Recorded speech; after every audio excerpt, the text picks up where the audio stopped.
Good morning, kakailan. Karagiti kaupsat, amin nga agagdungdangag. Welcome to dagiti records tayo, kan ada tayo ti series tayo, dagiti panag-adal tayo concerning dagiti marka, dagiti palso nga mga sasama. Napatag na ito kapusta, iti panawon tayo tahangan na ilamang iti sa Diyos nga agkay wara dagiti manginagnagan iti nagan ni Jesus, pinadakkalan, pinapintasan, nagmamayat, naglalawat iti sularda, makita iti telebisyon, iti ministry da, ano na dumano nagbatay tayo lang ti kinapinpintas iti kapilya, agbatay tayo lang kinapinpintas ti badbado da, agbatay tayo lang ti kinadadu ti offerings nga malaala da, kiniti claims nga milagro nga maal da, no agbatbatay tayo lang jay, dakkel nga panakalilaw, matikaw tayo. Agadal tayo, adalam tayo ito, hanga kapusta at intention tayo nga dadaldalan. Adadalam tayo ito, series nga ito, tapno maasa. Makatulong ka na tayo nga maasa kan mangito diti natadum nga panagilasin. Karkaro iti panawon nga, ada tayo iti, dati man ti bendisyon iti freedom, iti nasyon tayo iti freedom, iti reliyon.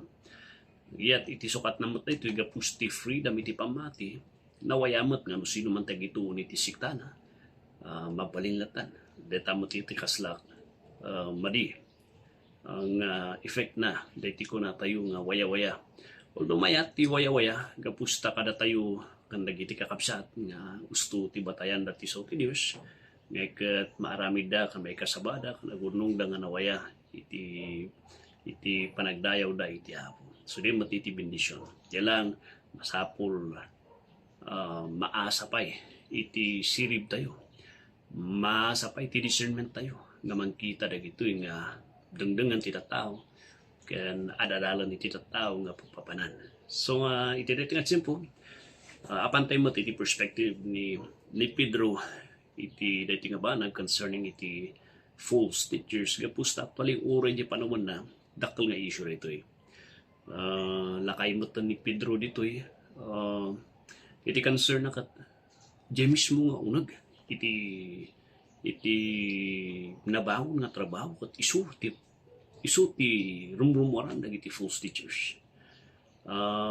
Itatanga panahon ti mong mangyari adadamat kinijay adayo agpatungon dagiti sa baling nga lugar so adayo da iti dandagsan iti chimpo dagiti apostol kat mismo iti uneg nga pagrunungan dagiti anak ti Apo ijay nga rumrumar kat ijay nga kaslaong nga rumrumarlatan dagiti palso nga mga kasabakat kaputbutang dijay.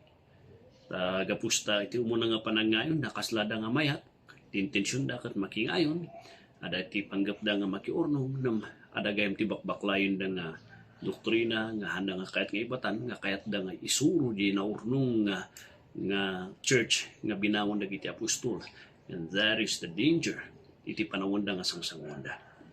Ito ta 2 Peter chapter 2 verse 1, 2, 3, and 4. Lukatan nyo iti Bible yu, katadalam tayo. So that was a little bit background iti 2 Peter, a concern iti false teacher. So yung chapter, di ko na tayo nga, the book iti 1 Peter, it was a book nga sarsaritaan na kan encouragement karag iti maparparigat nga Kristiyano nga nawara. So nawara daga pusti pa nakapadas da, itin mataray da, yung there di iyan da, gapusta turista da kan bisita da jay there is no protection kanya da prone da nga maparparigat kan maperpersecute dagiti apan dadandanunon nga lugar. Ito ta pagdanon ni 2 Peter may kadwa nga Pedro sarsaritaan na haan moten nga di trials nam ti sarsaritaan na dito dagiti issues nga mangyari yung nagiti anak ti Apo outside yan ti makikita na jay dagiti false teachers nga ada di unag iti pagimungan kung nagdi false teachers nagdi palso nga real nga pampamati nga apan dadandanunon iti apan da naibarbarsakan kung naglilumngan kung nagtatarayan. Verse 1 But there are false prophets also among the people, so among within the people dagiti anak ti Dios, even as there shall be false teachers among you di unag who secretly shall bring in destructive heresies, even denying the Lord that bought them, and bring upon themselves swift destruction. Aday itintensyon da kunan ni Apostol Pedro siputan ni man kita. gapusta secretly, umununag kan may ngayon na katatayo, nga ti panggap dagayan, kat idanon, kan isuro, iti kalukuan, nga haan nga usto iti salty Diyos. Siputan nyo dagita may ngayon kada kayo. Dahil iti rason no apay nga kuna tayo, nga in the baptism, iti panakabautisar, dagiti barbaro nga membro, ada ako maiti stricto kuna tayo nga thorough nga panang-usig kanyada. Haan nga gapusta kayat tayo nga mangayon ng ti membro, kahit na lang pabautisar, unang nga ragos. Di kapintasan kat mausig dagitoy. Dagiti transfer ti membership dakat katungtong tayo sudang personal. Nung nagapuda ti dadu mga church nga the same denomination, agrawat tayo ti advice sa nga pimanaw isuna kan mga latay ti letter of recommendation no apeng ag-transfer isuna di church. That is, di ko natin nga ethics kan maiwanan baka umay dalang game dito bangin nga dito tadamot ti panggap da nga dadaulan.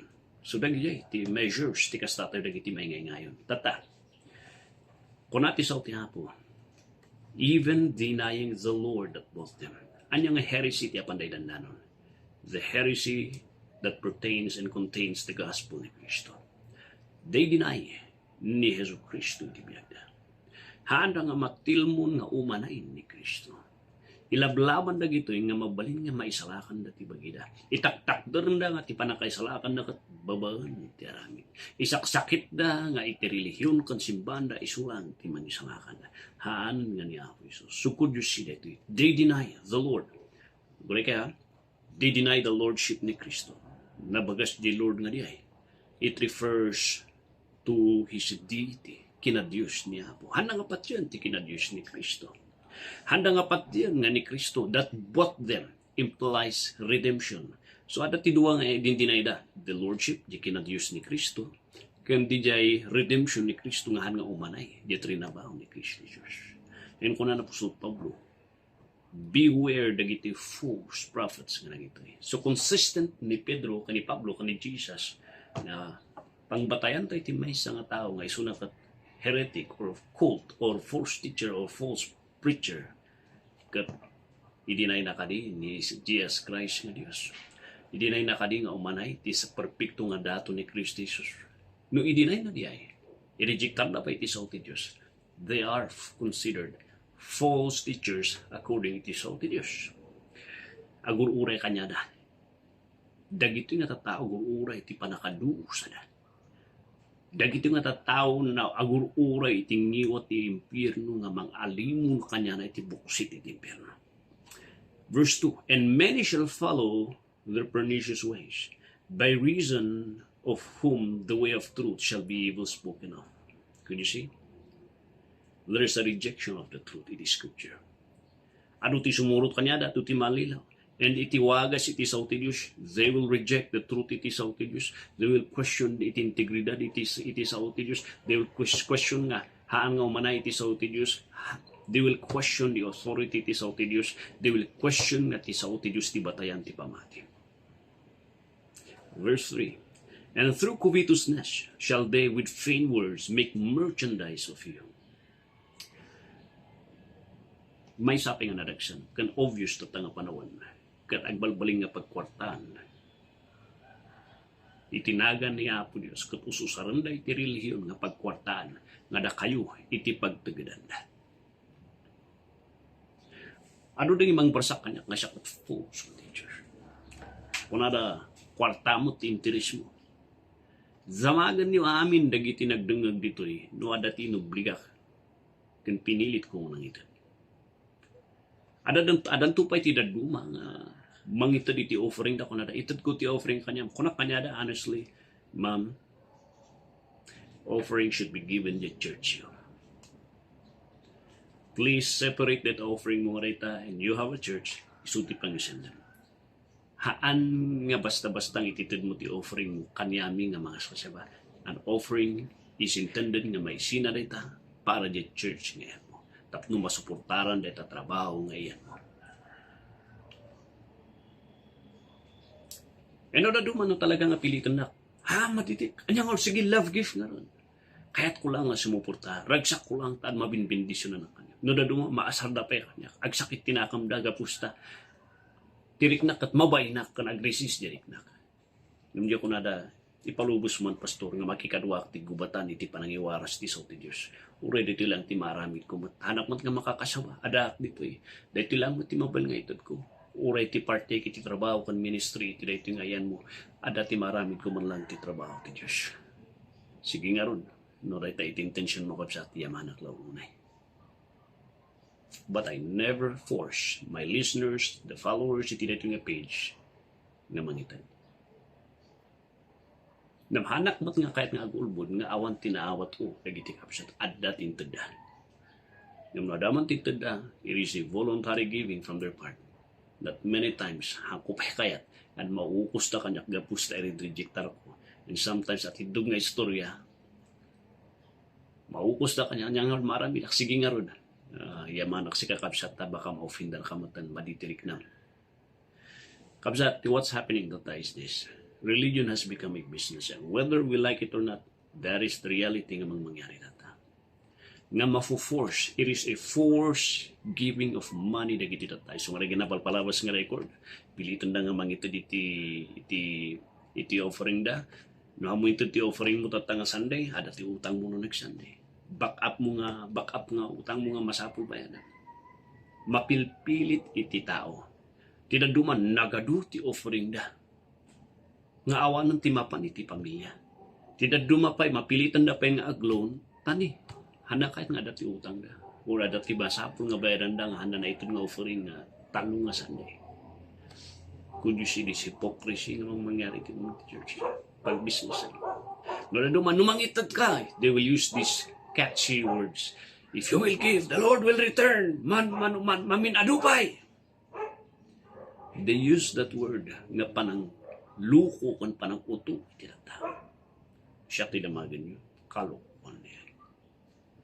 Di panang kita da iti ministry ket ministry. And you can see ti may nga tao no date intention da. If you keep mo, the Lord will bless you more. Tan mo tiyada do. That's already the keywords ti mga nangyari nata. So kung makita, nagpipintas iti galad da dagiyay dagiti gamgamit da dagita nga papastol. Nga dagiti membro na kakasip.